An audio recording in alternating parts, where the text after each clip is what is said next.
The United States women's team was eliminated from the World Cup after a penalty shootout defeat to Sweden in the round of 16. With an uneven performance down under, several questions now arise about how to rebuild the team. The reconstruction that began after the USWNT's victory in the 2019 World Cup will likely continue until the 2027 tournament, especially as key players like Megan Rapinoe are on the verge of retirement, and others may follow suit. The program will undergo further changes, particularly regarding the future of coach Vlatko Andonovski after the USWNT's first-ever World Cup elimination.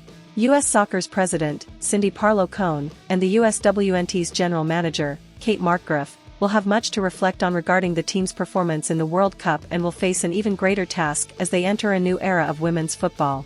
There are three crucial points that need to be addressed. 1. Will there be a coaching change?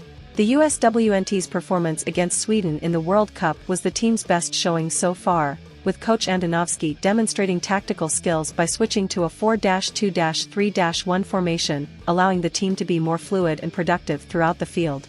Despite some significant victories and solid defensive determination during his nearly 4-year tenure, he is unlikely to remain as the head coach. While he successfully integrated young players, the below-par results and lack of goals in the tournament may lead to a swift replacement, given the upcoming proximity of the Olympics, which will take place in less than a year. 2. How will the USWNT adapt to the evolution in world football? The tournament marks the end of an era for the USWNT, as the gap in quality is rapidly closing with other teams reaching a high level. Just remember how Germany, Brazil, and Canada were eliminated from the World Cup. The guaranteed success of the USWNT is no longer certain, and the federation will need to reassess things and keep up with the rest of the world.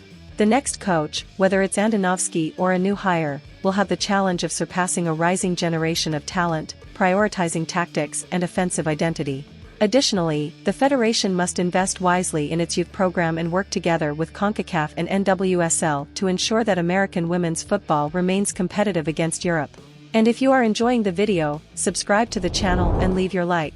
Here you will always be informed about the main news involving the USWNT, our beloved club. Thank you very much. 3. Who made a good impression? The World Cup likely served as a final run for a handful of USWNT veterans, and we can expect to see a team with a new look immediately.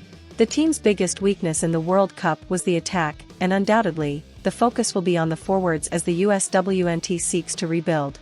Alex Morgan may be phased out immediately after a disappointing World Cup where she failed to score a single goal, and Sophia Smith appears to be ready to take her place. Trinity Rodman also seems to be a candidate for a starting position, while 18-year-old Alyssa Thompson will likely be gradually integrated into the team over the next 4 years. The youth revolution that Andonovski initiated is far from over.